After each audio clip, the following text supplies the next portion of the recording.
My dearest friends, ప్రకటన గ్రంథంలోని 7 వినాశనాలు 4వ భాగమునకు హృదయపూర్వక స్వాగతం. అపకబార్ అపకాకము మెంగిర్టి భాష తెలుగు సిలకన్ బెర్లంగనన్ సలురన్ కమి. ఇదేంటో అని ఆశ్చర్యపడకండి, కొందరు వ్యూవర్స్ కి అర్థమవుతుంది. ఇప్పుడు నేను ప్రకటన గ్రంథము 19వ అధ్యాయము 21వ వచనమును చదువుతున్నాను. కడమవారు గుర్రం మీద కూర్చున్న వాని నోట నుండి వచ్చిన ఖడ్గం చేత వధింపబడిరి, వారి మాంసమును పక్షులన్నీయు కడుపార తినెను. ఫ్రెండ్స్, 19వ అధ్యాయం 17వ వచనం నుంచి 21వ వచనం వరకు అర్మగిద్దోను యుద్ధం గురించి రాయబడింది. అర్మగిద్దోను అనేది గ్రీక్ పదం. ఇది హర్ అనే పదం నుంచి వచ్చింది. దాని అర్థం పర్వతం.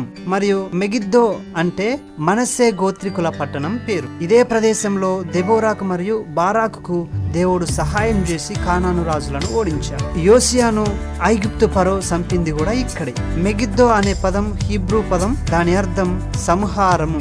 యూదుల ప్రకారం అర్మగిద్దోను అంటే అతి భయంకరమైన సంహారము లేదా అతి భయంకరమైన ఊచకోత.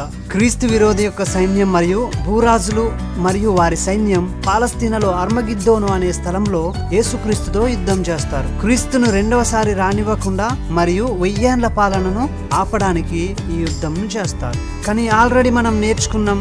సో బబులోనును దేవుడు ఏ విధంగా వినాశనం చేశాడు, తర్వాత క్రీస్తు విరోధిని ఏ విధంగా వినాశనానికి పంపించాడు, అలాగే అబద్ధ ప్రవక్తను ఎలా వినాశనానికి పంపించాడో మనం నేర్చుకున్నాం. సో వారి యొక్క వినాశనం కూడా అర్మగిద్దోన్లో ఒక భాగమే. అర్మగిద్దోను యుద్ధం సంఘం ఎత్తబడిన తర్వాత భూమి మీద మహాశ్రమలు ప్రారంభమై ముగిసిపోయిన తర్వాత యేసు ప్రభుల వారు మళ్ళీ భూమి మీదకి వస్తాడు. భూమి మీదకి వచ్చినప్పుడు ఈ యుద్ధం జరుగుతుంది. మరియు ఈ రోజు క్రీస్తును రెండవసారి భూమి మీదకి రాకుండా అడ్డుకునే ప్రపంచంలోని రాజులు మరియు వారి సైన్యాలు మరియు వారి వినాశనం గురించి నేర్చుకుంటాం. మరొకసారి 21వ వచనం చదువుతున్నాను. కడమవారు గుర్రం మీద కూర్చున్న వాని నోట నుండి వచ్చిన ఖడ్గము చేత వధింపబడిరి. ఈ కడమవారు రాజులు మరియు వారి సైన్యాలు. దేవుని యొక్క లేఖనాలు ఇక్కడ ఏమని సెలవిస్తా ఉన్నాయంటే, యేసు క్రీస్తు యొక్క నోట నుండి వచ్చిన ఖడ్గము చేత వధింపబడిరి. సో బైబిల్ పండితుల ప్రకారం ఈ ఖడ్గము యేసుప్రభుల వారి యొక్క మాటను సూచించేదిగా ఉంటున్నది. కేవలం యేసుప్రభుల వారి యొక్క మాట చేతనే తన శత్రువులందరూ కూడా సంహరించబడతారు. సంహరించబడిన వారిని వారి యొక్క మాంసమును పక్షులన్నీ కడుపార తినెను అని దేవుని యొక్క లేఖనాలు సెలవిస్తా ఉన్నాయి. అక్షరాల పక్షులన్నీ వచ్చి వారి మాంసమును కడుపార భుజిస్తాయి లేదా తింటాయి.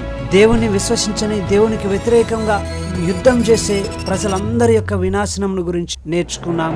మై డియర్ ఫ్రెండ్స్, ఇప్పుడే ఉన్న పాటను కనుక నువ్వు యేసుక్రీస్తు ప్రభుల వారిని నీ సొంత రక్షకుడుగా అంగీకరిస్తే భవిష్యత్తులో ఏ వినాశనం కూడా నిన్ను ముట్టుకొనలేదు అనే విషయాన్ని అర్థం చేసుకోగలవు. God bless you all. Thank you so much for watching. Forget not to subscribe, leave the comment.